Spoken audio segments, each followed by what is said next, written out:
There have been some pretty wild Imsa races this summer. From dealing with downpours at Watkins Glen to the chaos of Road America. But it hasn't just been what we've seen on track that's grabbing the headlines. July and August saw some of the biggest news stories of the season break, and there's a lot to catch up on. This is all of the Imsa news that you need to know from this summer. Now, perhaps the biggest newsmaker of the summer has been BMW and their M Hybrid V8. Their start to the season looked promising, with 4 straight pole positions and some solid race results, but ultimately ended up with no wins to show for it. The lack of results from this season, as well as the general lack of results from the last 2.5+ years of the program, ultimately led to the announcement that BMW and Team RLL would not be continuing to partner together in running the M Hybrid V8 in Imsa at the end of this year. This naturally raised some questions. Who's going to run the M Hybrid V8 in Imsa going forward? Would the M Hybrid V8 even continue in Imsa, and if so, in what capacity? Well, thankfully, we have some answers. Sort of. On the team side, it's all but confirmed at this point that WRT will take over the M Hybrid V8 in Imsa. The team currently runs the 2-car WEC program and has recently been spotted with job postings for WRT positions here stateside. And that's in addition to them opening up their US headquarters in Kannapolis, North Carolina recently. So yes, while it's not formally confirmed yet, it is expected that the announcement will be made very shortly that WRT will be running those BMW M Hybrid V8s in Imsa come next year. Now, something that has been recently confirmed is BMW's commitment to the GTP class in Imsa. And not just in a part-time capacity, this is in a full-time capacity. The manufacturer put to bed some doubt about their future Imsa involvement by confirming that they would be participating in the full season championship going forward, and not just the Endurance Cup rounds as had been rumored. Now, I really wasn't kidding when I said that BMW was one of the big newsmakers from the story, because they also confirmed some Evo Joker upgrades that are coming. Now, the LMDH rule set allows for a few of these Joker updates to be done to the car over the course of its life. And these Joker upgrades are just generally speaking developments and improvements to the car. BMW will be using one of those Jokers on an updated front nose. The new nose will feature a smaller kidney grille that the car has become very well known for, and will start running the updates at next year's Rolex 24, along with a new splitter and some updated headlights. A staple of the Imsa grid in recent years, Korthoff Competition has withdrawn their Mercedes AMG GT3 Evo from the remainder of the 2025 Imsa season. Initially scheduled to take part in the full season championship with drivers Seth Lucas and Kenton Cook, the team withdrew from the grid following the 6 hours of the Glen, where they finished on the podium. There's been very little put out there about the reason for the team's withdrawal, apart from a few social media posts, one of which was driver Kenton Cook's. And the future of the team, and whether we might ever see them on the Imsa grid again, is definitely in doubt. One thing that's not in doubt, though, is that former driver Kenton Cook has certainly landed on his feet quite nicely. He picked up a ride with Triarsi Competizione, where in the first 3 races with the team,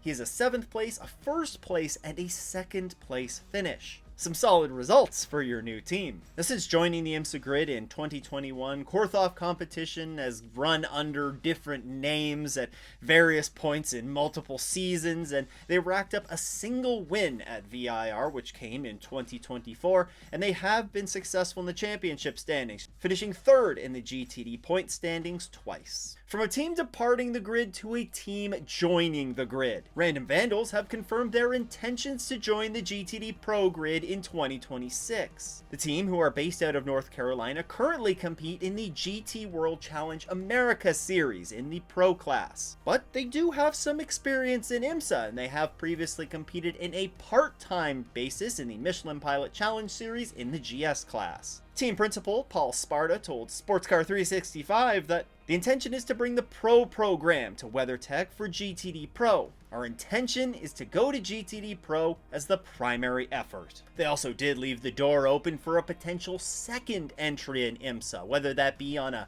part-time basis with the Michelin Endurance Cup rounds, or even just a very limited basis with one-off races like the Rolex 24. The team would very likely continue to run BMW equipment in GTD Pro, which would bring the BMW M4 GT3 Evo count to 3 cars. The new M4 GT3 Evo has picked up 2 wins so far this year, with each of the 2 Paul Miller Racing GTD Pro cars grabbing a win each. Now, if you like episodes like these, then you might enjoy the S's newsletter. In addition to the pre-race storyline videos that I make ahead of every Imsa race, I also send out a bonus storyline to look out for to S's newsletter subscribers. You can check that out and subscribe for free at offtheS's.com or by clicking the first link in the description. The much anticipated track debut for the Genesis GMR 001 took place recently in what's been a very productive summer for the brand. First, the Korean manufacturer did the first fire-up of the 3.2-liter twin-turbo V8 engine back in July. They followed that up with the first shakedown for the car in early August, and recently at the end of August completed their first full test. In that test, which took place at Paul Ricard, the car completed over 500 laps, which equates to about 2,900 kilometers or 1,800 miles. By all counts, this test was a success, and while this test may have focused more on the powertrain software side of things, there was a lot of confidence coming out of the test that they're going to be able to shift towards more performance testing soon. Driver Pipo Derani, who was also involved in the development of another LMDH car, the Cadillac V-Series R, had this to say. It's always an unknown when you jump into a new car. You have high expectations, but with the GMR 001, we have a good base to start working from. This was the first in what's planned to be a very extensive testing schedule throughout the remainder of the year, with the GMR 001 expected to make its debut in 2026 in the WEC Championship ahead of an IMSA debut the following year in 2027. An IMSA debut that might very well be linked with this next story. That story is a significant one, not only because of the implications that it could have on the grid next year, but what it could lead to down the line. Bryan Herta Autosport has announced that it will join IMSA's LMP2 class and try and build on the success that they have found in the Michelin Pilot Challenge Series TCR class. After joining the Michelin Pilot Challenge in 2019, campaigning the Hyundai Veloster TCR, the team has found a ton of success. From winning 5 consecutive manufacturers' championships to 4 straight driver and teams championships, there's no doubt that they're the best of the best. Now, in addition to that successful TCR program, they're going to be adding an LMP2 program to their stable for next year. The program is going to be also done in collaboration with PR1 Matheson Motorsport, who are a pretty darn successful LMP2 program in their own right. They took the LMP2 Class Championship in 2024 in a very similar relationship to what this will be with Inter-Europol competition. So yeah, this is a pretty darn good choice to get your LMP2 program off the ground. Now, very few details about this program have been released yet. No drivers have been confirmed, and that's expected to come in the coming weeks and months. But the announcement of this program is an interesting one, and it certainly raises questions about whether this could be part of a larger future expansion for the team. Now, this is all speculation, but there are a number of things that point to Bryan Herta Autosport potentially being linked as potential favorites to field the Genesis GMR 001 in IMSA come 2027. For starters, Bryan Herta Autosport has an excellent relationship with Hyundai, who are the parent company of Genesis. They've been building that relationship up since 2018 with that aforementioned TCR program. You can also point to the process that Genesis is taking in building up their WEC program and see parallels here.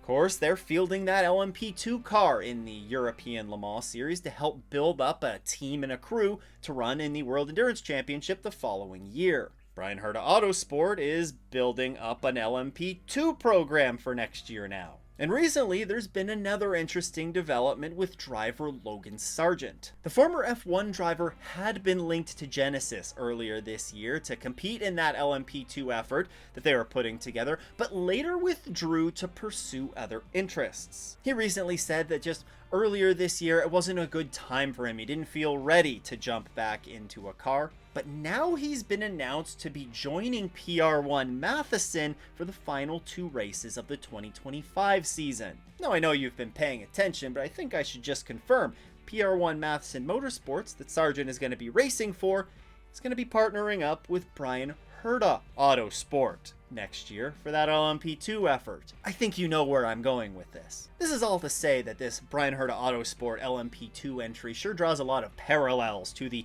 Genesis LMP2 program that they're building up ahead of their WEC debut. I think it's going to be worthwhile keeping a very close eye on here in the coming months to see if there's any other big announcements for Bryan Herta Autosport. Now I love to give some attention to Imsa's support series, and this was a pretty big one in Imsa's Michelin Pilot Challenge. Here, the Victor Gonzalez Racing Team, or VGRT, who runs multiple TCR entries, have switched to Cupra machinery. In doing so, they become the second team to switch to Cupra after Goo Racing has been running the Cupra for this Imsa season. The team, which had previously been aligned with Hyundai, will see that relationship come to a close, and in doing so, it means that the former VGRT run number 18 Elantra has switched teams and is now run out of the Bryan Herta Autosport camp as a result of this manufacturer change. Man, a lot of news in this one has been tying back to Bryan Herta Autosport. Now, this switch has not yet brought any real success for VGRT. The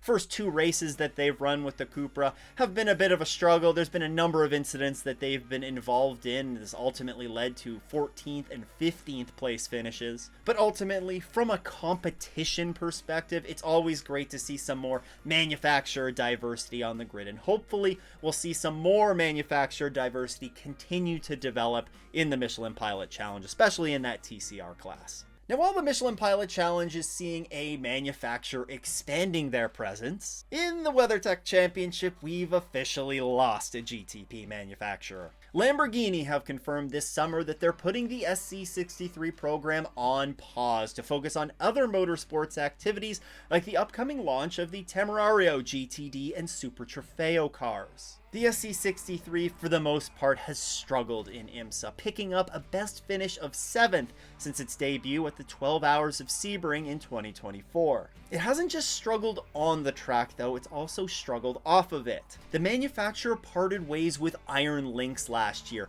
and it left the program in limbo ahead of the 2025 season. The SC63 would ultimately continue in GTP, but the struggles for the car have been very well documented. It saw retirements in the first 2 races of the season, and while it showed life at the 6 Hours of the Glen, where it led 23 laps, that sign of life was not enough to save it. And now the question shifts to, will we ever see the SC63 in competition again? The SC63 was in trouble before it even turned its first racing laps, though. If you want to know more about what went wrong with the SC63, then I made a video about it. You can check that out right here. Huge shout out to all of the channel supporters. If you too want to support the show, you can head to patreon.com/offintheesses or become a YouTube channel member by clicking the button below. Once again, though, thanks for tuning in. I hope everyone has a great race weekend. It doesn't go off in the S's.